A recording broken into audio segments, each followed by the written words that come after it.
কার্তিক মাসে দেবতাদের যজন ও পূজন সমস্ত ভোগ প্রদানকারী,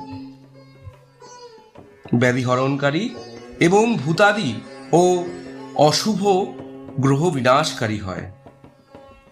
কার্তিক মাসের রবিবারে ভগবান সূর্যের পূজা করলে এবং তেল সুতি বস্ত্র দান করলে মানুষের কুষ্ঠাদি রোগের বিনাশ হয়।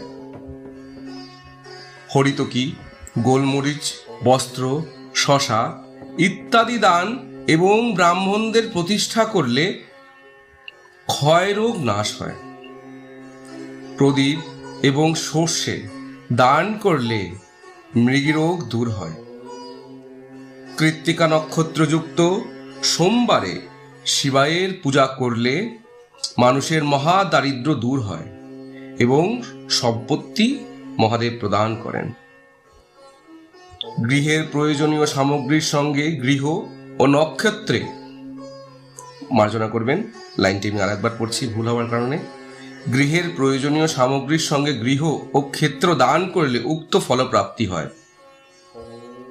কৃত্তিকাযুক্ত মঙ্গলবারে শ্রী স্কন্দের পূজা করলে ও প্রদীপ, ঘণ্টা ইত্যাদি দান করলে মানুষ শীঘ্রই বাকসিদ্ধ প্রাপ্ত হয়। তার মুখ থেকে নির্গত প্রতিটি কথাই সত্য হয়। কৃত্তিকাযুক্ত বুধবারে শ্রী বিষ্ণুর পূজা করলে এবং দই ভাত দান করলে মানুষের উত্তম সন্তান লাভ করে। কৃত্তিকাযুক্ত গুরুবারে ধনের দ্বারা শ্রী ব্রহ্মার পূজা এবং মধু, সোনা, ঘি দান করলে মানুষের ভোগ বৈভবের বৃদ্ধি হয়।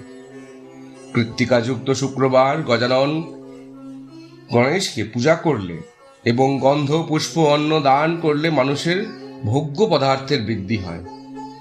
সেই দিন সোনা, রূপা ইত্যাদি দান করলে বন্ধাও উত্তম পুত্র লাভ করে।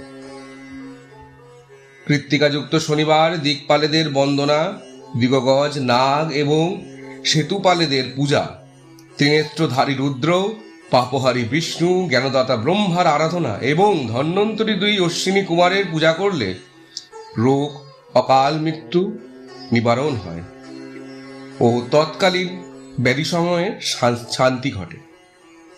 নুন, লোহা, তেল এবং বিউলির ডাল ইত্যাদি ত্রিকূট ফল, গন্ধ